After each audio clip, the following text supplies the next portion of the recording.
అందరికీ. నా వీడియోస్ కనుక నచ్చితే ప్లీజ్ ఒక చిన్న లైక్ అయితే ఇచ్చుకోండి. మీరు ఇచ్చే ఒక చిన్న లైక్ వల్ల నాకెంతో బూస్టప్గా ఉంటుంది. ఫర్దర్గా ఏదైనా వీడియో చేయాలంటే నాకు కొంచెం మోటివేషన్గా ఉంటుంది. మరిన్ని ఇలాంటి వీడియోస్ కోసం నా ఛానల్ అయితే సబ్స్క్రైబ్ చేసుకోండి. ఇదైతే ఫ్రైడే రోజు మార్నింగ్ అండి. కొంచెం పిల్లలు లేవకముందే లేచాను. లేచి కొంచెం వెదర్ని ఎంజాయ్ చేద్దాం అని చెప్పి పైకైతే వచ్చాను.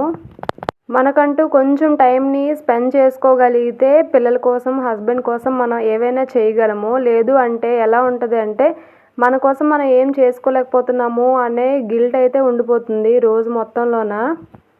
పైకి వెళ్ళి కొంచెంసేపు వెదర్ని ఎంజాయ్ చేస్తూ కొంచెం యోగా, కొంచెం వాకింగ్ అలా ఏదైనా చేస్తానన్నమాట. వచ్చిన తర్వాత నేనైతే టీ కంపల్సరీ, మా పిల్లలు పాలు అయితే కంపల్సరీగా తాగుతారనమాట. మాకు టీ ఎలా అలవాటు అయిందో పాలు కూడా అలా అలవాటు అయిపోయింది వాళ్ళకి. ఇప్పుడు అక్కడ పాలు పొంగిపోయాయి కదా, అక్కడ మా బాబు లేకపోయి ఉంటే పాలు పొంగకపోదును. బట్ ఇదే సిచ్యువేషను స్టార్టింగ్లో వస్తే మా బాబుని గసిరేసేదాన్ని. నీ వల్లే పొంగిపోయి నువ్వు కిచెన్లోకి రావు అంటే వాడు నేను అలిగాను కదా అని చెప్పి వాడు గట్టిగా అరిచేసి నేను రాను పో వెళ్ళు నాకు పాలు వద్దా ఎట్లొద్దా అని అలిగి కూర్చున్నాడు. అప్పుడు అర్థమైంది, ఆహా మనం ఎలా రియాక్ట్ అయితే పిల్లలు కూడా అలానే రియాక్ట్ అవుతారు కదా అని చెప్పి. ఇంకా ఇలాంటివి ఏవైనా జరిగినా సరే నన్ను నేను కంట్రోల్ చేసుకుంటూ వస్తున్నాను. అప్పుడే వాళ్ళు మెల్లమెల్లగా పనులని చేసుకోవడము అలవాటు చేసుకున్నారనమాట.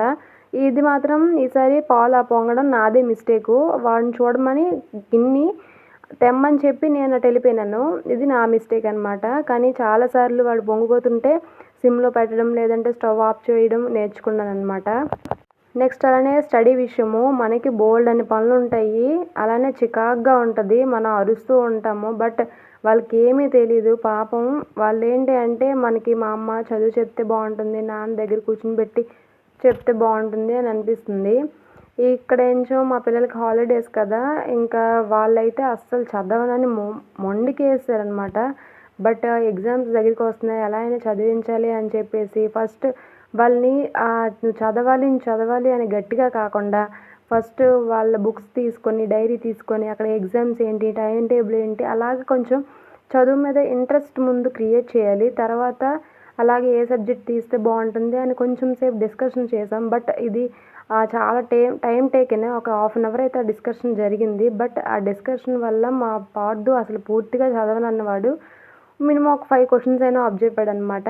అది ఇంపార్టెంట్ కదా, ఎంతసేపు చదివారనేది ఇంపార్టెంట్ కాదు, ఎంత క్వాలిటీ టైం చదివారనేది ఇంపార్టెంట్. ఒక గంట చదువు అంటే అలా కాదు, 5 క్వశ్చన్స్ చెప్పు, 3 క్వశ్చన్స్ చెప్పు అని చెప్పాలి.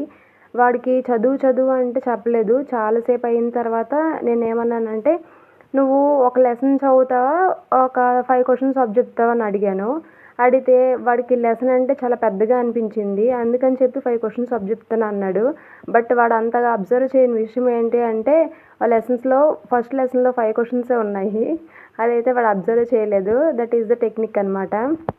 పిల్లలకి ఎగ్జామ్స్ టైం అప్పుడు ఎలాంటి మోటివేషన్ ఇవ్వాలి, ఎలాగ చదివించాలి, ఏ సబ్జెక్ట్స్ ఎప్పుడు చదివించాలి, ఎప్పుడు ఎగ్జామ్స్ అయితే ఎలా చదివించాలి, మీకు ఏవైనా వీడియోస్ కావాలంటే నాకు కామెంట్ సెక్షన్లో కామెంట్ చేయండి. లేదు అన్నా సరే నేను ఫర్దర్గా అలాంటి వీడియోస్ చేయడానికి సిద్ధంగానే ఉన్నాను.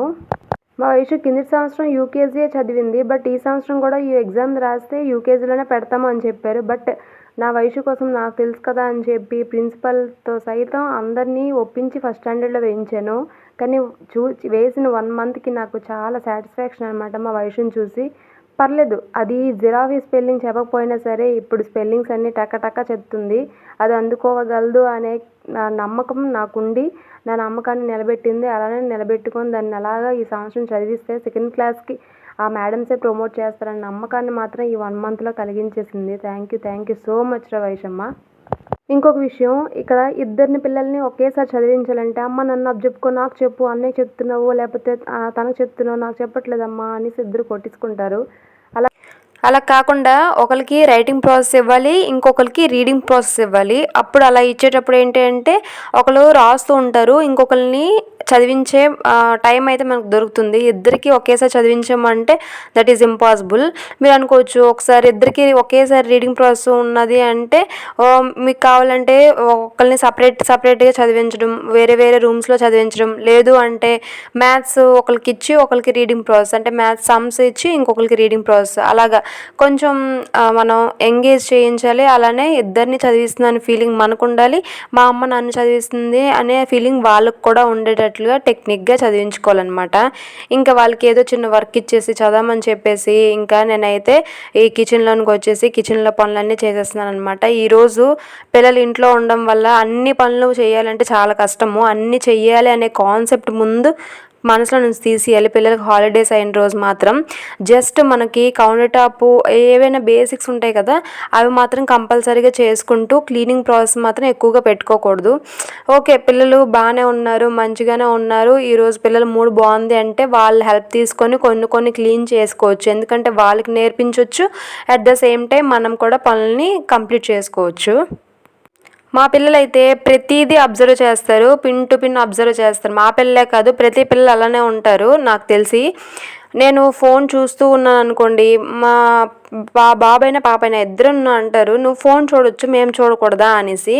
స్కూల్కి వెళ్ళిపోయిన తర్వాత మా బాబు ఒకవేళ స్కూల్కి వెళ్ళిపోయినా మా వయసు ఉందనుకోండి, నేను ఫోన్ తీస్తే మేము స్కూల్కి వెళ్ళిపోయిన తర్వాత నువ్వు ఫోనే చూస్తున్నావా అని అంటారు. సో పిల్లలైతే ప్రతిదీ అబ్జర్వ్ చేస్తారు. మ్యాక్సిమం పిల్లలు ఉన్నప్పుడు ఫోన్ను ఎక్కువగా చూడకుండా ఉంటే బెటర్ అనమాట. వాళ్ళు మనల్ని చూసి నేర్చుకుంటారు. చూడొచ్చు, కొంతసేపు చూస్తాము, దేని చూస్తున్నామో వర్క్ వల్ల చూస్తున్నామో లేకపోతే టైంపాస్ చూస్తున్నామో వాళ్ళకి తెలిసేలా చూడండి. That is the main point అనమాట. నెక్స్ట్, చిన్నప్పుడు మా అమ్మ నా ముందే పనులన్నీ చేసేది, బట్ నాకు అంత అబ్జర్వేషన్ లేదు. మా అమ్మ చెప్పేది కాదు, జస్ట్ పనులు చేస్తుందిలే, మా అమ్మ పని మా అమ్మ చేస్తుంది, నా పని చదవడం, నా పని నేను చేసుకోవాలని. అలా కాకుండా అది మైండ్లో పెట్టుకొని ఇంకా నా పిల్లలకి అలా కాదు, మా అమ్మ చెప్పకపోవడం వల్లే నాకు ఏ పనులు రాలేదు. నిజంగా పెళ్ళి అయిన తర్వాత నేను అన్ని పనులు నేర్చుకున్నాను. సో అలా కాకుండా నేను ఏ పని చేసినా సరే వాళ్ళకి చెప్పి చేస్తాను. అంటే ఫర్ ఎగ్జాంపుల్, ఇప్పుడు నేను కౌంటర్ టాప్ క్లీన్ చేస్తున్నప్పుడు వాళ్ళు వచ్చారనుకోండి, అమ్మ చూడమ్మా ఇక్కడ అంత చండాలంగా ఉందో, మనం ఇదంతా క్లీన్ చేసుకోవాలి కదా, నీట్గా ఉంటే వంట చేయబుద్ధి వేస్తుంది, లేకపోతే చేయబుద్ధి కాదు, ఇది ఇక్కడ పెడదామా లేకపోతే ఇలా చేద్దామా, చపాతీ ఇలా కలిపితే చూడు ఎంత స్మూత్గా వస్తుందో, ఇలా చెప్పుకుంటూ చేస్తూ ఉంటాను అనమాట. ఏది చేసినా సరే, ఇప్పుడు హాల్ని డర్టీగా చేస్తారు, చండాలంగా చేస్తారనుకోండి, చేస్తే ఎవరైనా మన ఇంటికి చుట్టాలు వస్తే ఎంత చండాలంగా ఉందంటారు అనేసి నేను సర్దుతూ ఉంటే మా పిల్లలు సర్దేవారు. కానీ ఇప్పుడు వాళ్ళు సూపర్ యాక్టివ్ అయిపోయారు అనమాట. నేను కిచెన్లో వర్క్ చేస్తే నేను వచ్చేటప్పటికల్లా హాల్ అంతా క్లీన్ చేస్తారు, మెట్లు తుడిచేస్తారు. మా వయసు ముగ్గులు కూడా నేర్చేసుకుంటుంది. అదేంటో మెల్లిమెల్లిగా ఒక్కొక్క మైల్ స్టోన్ దాటుకుంటున్నారు. కానీ బట్ నాకన్నా సూపర్ అనమాట మా పిల్లలు, ప్రతి పని నేర్చుకుంటున్నారు. మా పాడుదు వంట, మా వయసు అయితే లాస్ట్లో చపాతీ కూడా వేసింది, అది కూడా చూపిస్తాను మీకు. నెక్స్ట్, పిల్లల స్టడీ ఎంత ఇంపార్టెంటో పిల్లల కేరింగ్ కూడా అంత important. Body care, hair care కూడా చాలా ఇంపార్టెంట్. అది నెగ్లెక్ట్ చేసిన తర్వాత మనకు అర్థమవుతుంది. ఒక్కొక్కసారి ఏంటంటే అది మన చేయి దాడిపోయిన తర్వాత మనం కేరింగ్గా చూస్తాము. అది మానవుల నైజమో ఏంటో మరి నాకు తెలీదు. మనకైనా చూడండి, ఒంట్లో బాగున్నంత వరకు బాగానే ఉంటాము. ఒక్కసారి జలుబు చేసినా, జ్వరం వచ్చేసినా, హర్రే హెల్తీగా తినాలి, ఆయిల్ తక్కువగా తినాలి, చాలా హెల్త్ కాన్షియస్ వచ్చేస్తుంది. అదే జ్వరం తగ్గిపోయిన తర్వాత జ్వరం తగ్గిపోయింది కదా, ఇప్పుడు కాకపోతే ఇంకెప్పుడు తింటాము, ఏజ్ అయిపోయిందో తింటామా అని డైలాగ్ బోల్డ్ అయితే వచ్చేస్తాయి. బట్ అలా కాకుండా పిల్లలకి కొంచెం కేరింగ్గా చూసుకోవడం, బాడీ కేరింగ్ అని, హెల్తీగా హెయిర్ని కూడా మెయింటైన్ చేస్తూ ఉండాలన్నమాట. నేను అలాగా వయసు కోసం చేస్తున్నాను.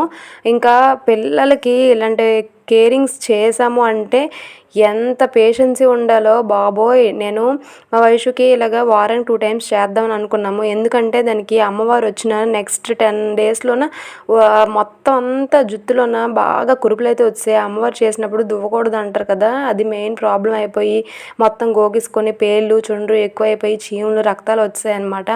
ఆ టైంలో అసలు ఏం చేయాలో ఏం అర్థం కాలేదు. షాంపూ కూడా యూజ్ చేసాము, బట్ ఆ షాంపూ ఓకే, బట్ 500 ఏంటంటే మాకు వర్త్ అనిపించలేదనమాట. అంత పెట్టి షాంపూ ఒక 10 డేసే వచ్చింది. డైలీ యూజ్ చేయాలి. బట్ రిజల్ట్ మాత్రం బాగా వస్తుంది. ఇన్స్టెంట్గా రిజల్ట్ కావాలి అన్న వాళ్ళు కంపల్సరీగా యూజ్ చేయొచ్చు. నెక్స్ట్ మళ్ళీ వచ్చింది.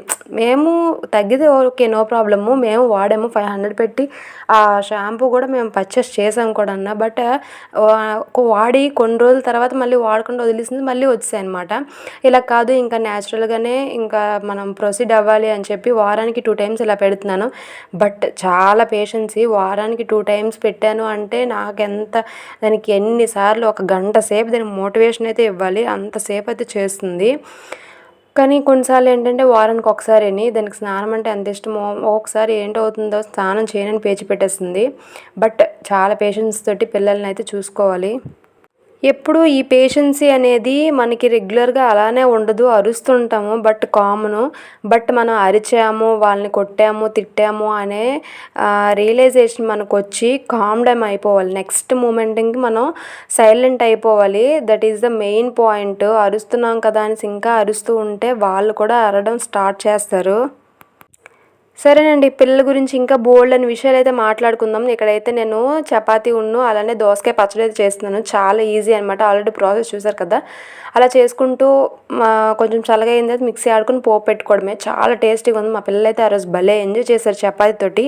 అలానే లంచ్లోని కూడా అన్నంతో ఇంకా దోసకాయ పచ్చడి తినేసారనమాట. బాగా నచ్చింది. మా పిల్లలు పచ్చళ్ళు బాగా ఎంజాయ్ చేస్తారు. కొంచెం కారం తగ్గించారనమాట. ఇక్కడ మా వైషు చేసిన చపాతీనే నేను కాలుస్తుంటే దాని స్మైల్ చూడాలి. అమ్మ నాకు సరిగ్గా చేయడం రాదు. వస్తుందిలే, ఒకసారి వచ్చేస్తే ఏంట, నువ్వు చిన్నప్పుడే నేర్చుకున్నావు. నేను పెద్ద అయితే కానీ నాకు చపాతీ చేయడం రాదు రౌండ్గా. వచ్చింది కదా నీకు. ఇది వైషమ్మ చపాతీ కదా.